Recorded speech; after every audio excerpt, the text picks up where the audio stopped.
I know making the playoffs is one thing, but going out beating your hated rival, what does this mean to the city, to the team, Joe, and somebody like you who spent so long and is such a legend in the city of Cleveland? Well, I think this is huge. This is the revival and the resuscitation of the Cleveland Browns franchise, right? For 17 years to not go to the playoffs, for a lot longer than that, not having won a playoff game, and to be able to come back, get that monkey off your back, go to Pittsburgh and beat the Steelers, your hated rival, in a game that nobody gave you a chance in. I think it really is the turning of the tides for the Browns franchise. And I think it's a little bit of a turning of the tides in the AFC North as well. Now, you listen to Baker, you listen to the rest of the guys talk. It doesn't sound like they're content with getting this one and going home and losing to the Chiefs now. It doesn't sound like that. Do they have a legitimate shot to beat the defending Super Bowl champions with all the weapons they have offensively? Absolutely, because the Browns, they're just a hungry bunch of young guys that they have that attitude like, it doesn't matter who we play, it doesn't matter where we play them. We're going to go out, we're going to give them our best shot, and we feel like we got the confidence that we can win. And I think the big weapon that the Browns have to be able to try to neutralize Patrick Mahomes is that tandem they have in the backfield. Nick Chubb, Kareem Hunt, those guys can chew up clock. If they're able to efficiently run the football, they can keep that game close and they can keep Patrick Mahomes on the sideline, which is the best way to handle him because there's really no defense out there that can limit what Patrick Mahomes can do. But one thing you can do is if you can run the ball, you can chew up the clock, you can squeeze the football, keep it a short game, keep it close down the stretch, give Baker Mayfield an opportunity to be the hero at the end of the game. You brought up Baker there, and he, they had the great rookie year and then struggled a little bit. Now he just seems to have matured, playing great.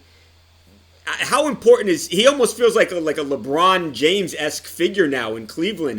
Is that overstating kind of his importance and his popularity right now, or is that like a good comparison? I think it's a pretty good comparison. Cleveland's always been a football town. I mean, they love LeBron, they love the Cavs, they love the Indians. But at the soul, at the core of Browns fans and Dog Pound Nation, it's a football town. It's a blue collar town, and the most important, most revered position on a football team is always your quarterback. And when you got a guy like Baker who's playing lights out football, playing all pro football like he has been the second half of the season, who's got great attitude and bravado, and he's willing to go into Pittsburgh and beat them and then kind of rub their nose in a little bit. I mean, that's somebody that all Browns fans can just love and embrace as one of our own. What does your gut tell you for this weekend, Browns Chiefs? I think it's going to be a close game. The Chiefs have played a close game just about, well, I think a one-score game every game the last half of the season. Yep. And I think with the Browns rushing attack and the way Baker Mayfield's playing with that killer mentality, I like the Browns in this one. Who's the best team left in the AFC North right now?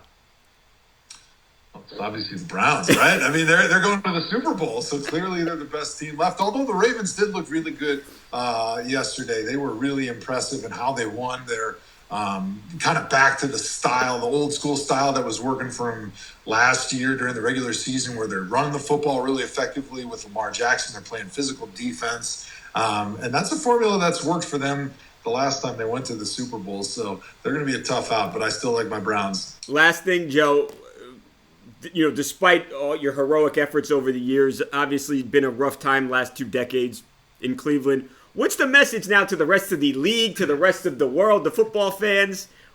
This is a different Cleveland Browns team, clearly. Yeah, and I think that's part of the reason why everyone got so offended when Juju said this is still the same Browns, essentially, because this is not the same Browns team. These aren't the same Browns players.